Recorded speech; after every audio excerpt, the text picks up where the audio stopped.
चलो question number 8। Mr. Shivam, a retail trader of Cochin, gives the following trading and profit and loss account for the year ended on 31st March 2024. खाली underline कर लो। Trading and profit and loss account for the year ended on 31st March 2024. आ trading account ने PNL account सारे combine. अब देखो इसमें adjustment से मैं पढ़ना शुरू करूंगा। हमेशा ये सम जब भी करो ने शुरुआत एडजस्टमेंट से करने की और लास्ट में आपको ये पीएनएल अकाउंट देखना।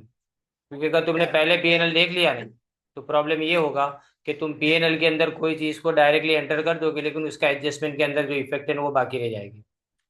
अब देखो, it was found that some stocks were omitted to be included in both the opening and closing stock, the values of which were. शुरुआत ये सम की कहाँ से करने की, जो नेट प्रॉफिट आपको दिया है ना 50,000, वो नेट प्रॉफिट सबसे पहले अपने लिखेंगे नीचे जो मेन सॉल्यूशन है उसमें।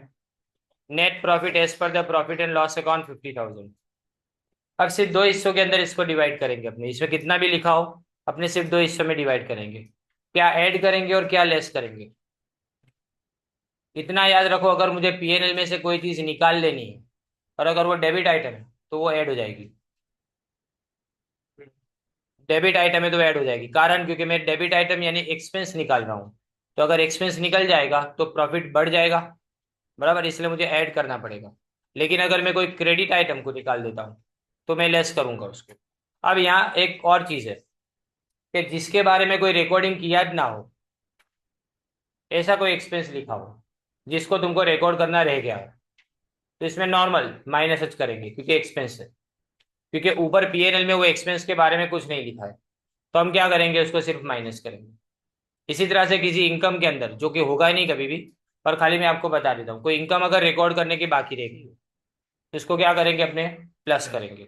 रिकॉर्ड करने की बाकी रहेगी हो तो प्लस करेंगे, लेकिन ऑलरेडी रिकॉर्ड हो गई है उसको निकालना हो तो हम उसके अंदर रिवर्स करेंगे, यानी एक्सपेंस निकालेंगे तो प्लस करेंगे, इनकम निकालेंगे तो माइनस करेंगे। अब इसमें देखो, पहला, ओपनिंग स्टॉक की वैल्यूएशन कितनी है 9,000 और क्लोजिंग स्टॉक की 18,000। ये क्या बताया कि ओमिटेड, यानी मतलब तुम भूल गए हो लिखना। अब अगर मैं ओपनिंग स्टॉक भूल गया हूं तो क्या हुआ, ये रिकॉर्ड नहीं हुआ, बराबर। एक्सपेंस रिकॉर्ड नहीं हुआ तो मैं क्या करूंगा, प्लस के माइनस। एक्सपेंस रिकॉर्ड ना हो तो क्या करेंगे, अपने माइनस करेंगे। तो ये 9,000 माइनस होगा। अब क्लोजिंग स्टॉक कहाँ लिखते हैं, अपने क्रेडिट साइड पे, मतलब इनकम है। इनकम रिकॉर्ड ना हुआ हो, 18,000 की इनकम ओमिटेड मतलब रिकॉर्ड नहीं की है, तो हम क्या करेंगे, उसको प्लस करेंगे। तो आप सॉल्यूशन में देख सकते हो कि under valuation of closing stock 18,000 plus में लिखा है, बराबर, जो मैंने अभी बताया। और आइटम्स टू बी डिडक्टेड में देखो, under valuation of opening stock 9,000 तुमने माइनस में लिखा है, बराबर। मैंने लास्ट में बोला आपको कि अगर कोई चीज अंडर रिकॉर्डेड है तो सीधा करो इसमें, जैसा नॉर्मली करते हैं, एक्सपेंस को माइनस करेंगे, इनकम को प्लस करेंगे। लेकिन ऑलरेडी रिकॉर्ड जो हो चुका है उसको अगर निकाल देना है तो उसमें रिवर्स करेंगे, यानी एक्सपेंस निकालेंगे तो प्लस करेंगे और अगर इनकम निकालेंगे तो माइनस करेंगे। अब सेकेंड एडजस्टमेंट पढ़ो। सैलरी में ये आपको क्वेश्चन में पूछेंगे, सैलरी में 10,000 paid to his brother which is unreasonable to the extent of 2,000। Salary में 10,000 इंक्लूडेड है, 2,000 खाली ज्यादा है, तो जो ज्यादा है ना वो निकालने अपने को। जो ज्यादा है वो कितने, 2,000। तो 2,000 को अपने क्या करेंगे, निकाल देंगे। एक्सपेंस में ऑलरेडी है, निकाला तो प्लस करेंगे उसको, बराबर। तो ये अनरीजनेबल सैलरी को अपने क्या करेंगे, 2,000 को प्लस करेंगे। फिर थर्ड वाला देखो, the whole amount of printing and stationery was paid in cash by way of one time payment to mister Ramesh. इसमें दो बातें याद रखनी है, मैंने खाली आपको कैश बोला अभी। अगर कोई भी पेमेंट कैश में 10,000 से ऊपर का होता हो पर सिंगल डे में, अगर तुम टुकड़े टुकड़े में 10 दिन में करो और वो 4 लाख का भी क्यों नहीं हो जाता, क्योंकि 4 लाख का हो तो भी ज्यादा ही होगा। पर मैं खाली एक एग्जांपल दे रहा हूँ कि कितना भी बड़ा पेमेंट क्यों ना हो, लेकिन अगर तुमने 10,000 से लिमिट में कम करके डेली अगर 8-8 हजार का पेमेंट किया अगर तुमने 5 दिन तक, तो 40,000 का पेमेंट हो गया, वो अलाउड है।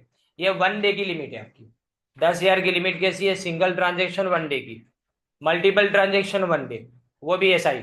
ओके, एक दिन में आपको पेमेंट कैश में 10,000 से ऊपर का नहीं करना है। तो यहाँ पे आपने प्रिंटिंग एंड स्टेशनरी देखो कितना लिखा है, 23,200 जो एडजस्टमेंट के बारे में मैं अभी आपको बता रहा था, 23,200 पूरा का पूरा क्या हो जाएगा, ऐड हो जाएगा। फुल अमाउंट क्या हो जाएगा, ऐड हो जाएगा। ओके।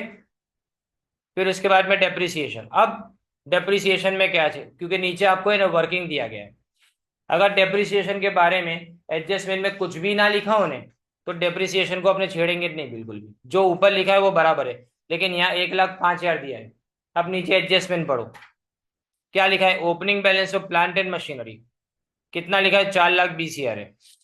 और new plan falling under the same block हमने परचेस किया 70,000 में। कब परचेस किया, 1/7/2023। मैंने कौन सी लिमिट दी है, 5 अक्टूबर की, यानी 180 डेज से तो ज्यादा ही है यहाँ पे, तो मतलब इस पर फुल डेप्रिसिएशन आएगा। बराबर। और 2 प्लांट हमने बेच दिए 50,000 में। 50,000 में 2 प्लांट, मतलब ईच नहीं लिखा है तो 1 लाख मत लिख देना। 50,000 में दोनों प्लांट, तो 4,20,000 में मैं 70,000 को प्लस करूंगा क्योंकि वो परचेज हुआ है, और 50,000 को माइनस करूंगा। रेट ऑफ डेप्रिसिएशन नहीं लिखा है, तो मैंने अभी आपको बताया कि in general rate of depreciation कितना होता है, 15%। तो देखो नीचे वर्किंग पूरा आपके पास है, दूसरे पेज पे आपके पास वर्किंग है। WDV 4,20,000, उसमें नया प्लांट आया 70,000 का तो 490, उसमें cell proceed of asset sold 50,000 minus करो तो 4,40,000 तुम्हारी WDV आई। बराबर। अब इसके ऊपर सीधा 15%।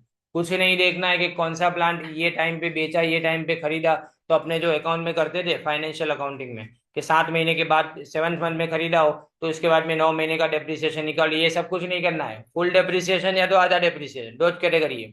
अगर 180 डेज से ज्यादा यूज हुई है एसेट, नई एसेट, तो फुल डेप्रिसिएशन, और अगर 180 डेज से कम यूज हुई है तो उस पर आधा डेप्रिसिएशन। सिंपल। यहाँ पे 66,000 डेप्रिसिएशन आया, तो अब तुम्हारे पास दो डेप्रिसिएशन है। 1,05,000 डेप्रिसिएशन कौन सा, जो तुम्हारे PNL में है, वो नहीं काम का, निकाल दूंगा। निकालूंगा तो क्या करूंगा, ऐड कर दूंगा। तो देखो वो ऐड किया हुआ है ऊपर, डेप्रिसिएशन कंसिडर्ड सेपरेटली 1,05,000। बराबर है।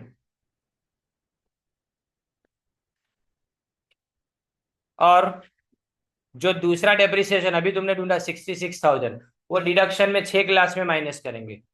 6 क्लास में देखो, लेस डेप्रिसिएशन 66,000, यानी गलत डेप्रिसिएशन प्लस करेंगे और सही डेप्रिसिएशन को लास्ट में माइनस करेंगे। किसी को ऐसा याद नहीं रहता कि मैं लास्ट में करूं या प्लस, मैं तो क्या बोलता हूं, दो कैटेगरी, ऐड लेस। ये सब जो वर्किंग यहाँ पे बताया गया है उस तरह से नहीं लिखोगे तो भी चलेगा, तुम्हारा आंसर सही होना चाहिए, ये इसमें इंपॉर्टेंट है। राइट। अब नेक्स्ट देखो, rent and rates include GST liability. अब ये बहुत जबरदस्त चीज है, इसमें बराबर ध्यान से समझना। हर साल इनकम टैक्स के रिटर्न को फाइल करने की लास्ट डेट होती है 31 जुलाई। बराबर। अभी कोई एक्सपेंडिचर का पेमेंट तुमने नहीं किया, 31 मार्च तक तुमने नहीं किया, पर तुमने 31 मार्च से लेके 31 जुलाई के बीच में अगर वो पेमेंट कर दिया तो वो प्रीवियस ईयर में अलाउड है। इसने पेमेंट कब किया, GST का पेमेंट अलाउड है, पर कब किया उसने पेमेंट, 7/4 को किया। साल खत्म होने के बाद 7 दिन बाद उसने पेमेंट किया, पर 31 जुलाई से पहले किया।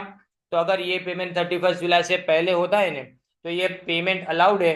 तो इसका मतलब ये हुआ कि GST का जो पेमेंट उसने किया है वो बराबर है। अगर कोई चीज बराबर है तो उसको कुछ करने की जरूरत नहीं है, तो इसकी कोई एंट्री नहीं आएगी, साइड पे लिख दो नो एंट्री। बराबर। फिर आगे देखो, अदर जनरल एक्सपेंस, उसमें 2,000 किसी को डोनेशन दिया। किसी को भी डोनेशन दो, वो तुम्हारी बिजनेस इनकम में से तुम माइनस नहीं कर सकते टैक्स पर्पस के लिए। कारण है उसके पीछे, क्योंकि डोनेशन है ना, वो अलग से तुमको डिडक्शन में मिलता ही है। वो डिडक्शन में लास्ट में आपको मिलता ही है, तो अलग से यहाँ पे माइनस करने की उसको जरूरत नहीं है। तो वो यहाँ से आपको हटा देना है, तो इसलिए मैं इसको ऐड कर दूंगा। डोनेशन को यहाँ पे क्या कर दूंगा, ऐड कर दूंगा। तो 2,000 का डोनेशन भी यहाँ पे ऐड हो गया। बराबर। अब ये तुम्हारे सारे एडजस्टमेंट कंप्लीट हो गए। अब मैं प्रॉफिट एंड लॉस अकाउंट को देखूं, और प्रॉफिट एंड लॉस अकाउंट में जो चीज नॉट अलाउड है उसको मैं वहां से हटा दूं। देखो कौन कौन सी चीजें पहले देखें। ओपनिंग स्टॉक हो गया, परचेज बराबर है, ग्रॉस प्रॉफिट हमेशा होता है, सैलरी, रेंट, रेट्स, इंटरेस्ट और लोन बराबर है। फिर डेप्रिसिएशन अपने कर दिया, प्रिंटिंग एंड स्टेशनरी का भी कंप्लीट हो गया। फिर पोस्टेज एंड टेलीग्राम 1640 अब आया। Loss on sale of share, ये तो तुम्हारी पर्सनल अदर सोर्सेज की इनकम है। ये किस में आता है? इनकम फ्रॉम अदर सोर्स में आता है। कोई भी इन्वेस्टमेंट को बेचने और खरीद सॉरी बेचने के टाइम पे अगर तुमको किसी भी तरह का प्रॉफिट या तो लॉस होता है, सॉरी ये अदर सोर्सेज में नहीं, ये कैपिटल गेन में आता है, माय मिस्टेक, ये कैपिटल गेन में आता है। तो लॉस ये शेयर में कैपिटल गेन में है, तो इसका मतलब हम इसको क्या करेंगे, 8,100 को हटा देंगे। डेबिट को हटाएंगे तो क्या करेंगे, प्लस करेंगे, राइट। तो इसको ऐड करेंगे। अब क्रेडिट साइड देखो, क्रेडिट साइड में सेल्स, क्लोजिंग स्टॉक सब बराबर है, ग्रॉस प्रॉफिट बराबर, लेकिन इनकम फ्रॉम क्या लिखा है, UTI, unit trust of India. अब ये इनकम अदर सोर्सेज की इनकम है, तुम्हारे बिजनेस की इनकम थोड़ी है। तो इसको क्या कर देंगे, अपने माइनस कर देंगे, क्योंकि ये इनकम अपने इंक्लूड नहीं करनी है। अब देखो ये प्लस माइनस करने के बाद फाइनली तुम्हारा आंसर आता है 1,30,900 बिजनेस इनकम। हम इसको यहाँ लिख सकते हैं profits and gains from business and profession.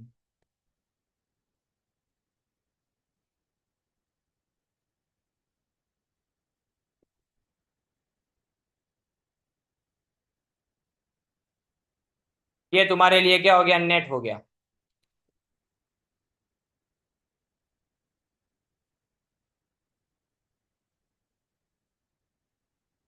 Okay. अब साथ में एक और चीज पूछी है तुमको, इसके अंदर आपको एक क्वेश्चन दूसरा पूछा है कि अगर ये 44 AD के अंदर कैलकुलेशन करता है तो क्या करेंगे। इससे सिंपल कोई चीज नहीं है। देखो इसमें क्या देखने का तुमको, सिर्फ तुम्हारा सेल्स देखने का, सेल्स कितना है, 1,12,11,500 का दिखा, 1,12,11,500 बराबर। अब ये सारा सेल्स हम ऐसा मान के चलेंगे कि सब इन्होंने क्या किया है, नॉन कैश में किया है, यानी कैश के बिना किया है। तो इसके ऊपर सीधा का सीधा कुछ भी नहीं करना है, 6% ढूंढ लो, हो गया। 1 करोड़ या 21 करोड़ नहीं है यहाँ पे, वो रुपीस का सिंबल इस तरह से आ जाता है। 1,12,11,500 को 6% करना है आपको, बराबर ने। 1,12,11,500 जितना सेल्स दिया उन्हें 44 AD लिखा हो तो सिंपल याद रखो कि 44 AD में सेल्स के ऊपर सीधा 6%। लेकिन अगर लिखा हो कि इसमें से 40% सेल्स कैश में किया है, तो जितना कैश में किया उस पर वो 8%, और बाकी का बचा उसके ऊपर 6%। अगर सेल्स कैश में किया हो तो कितना आएगा, 8%, और अगर नॉन कैश में किया हो तो 6%। ये सम तुम्हारा कंप्लीट हुआ।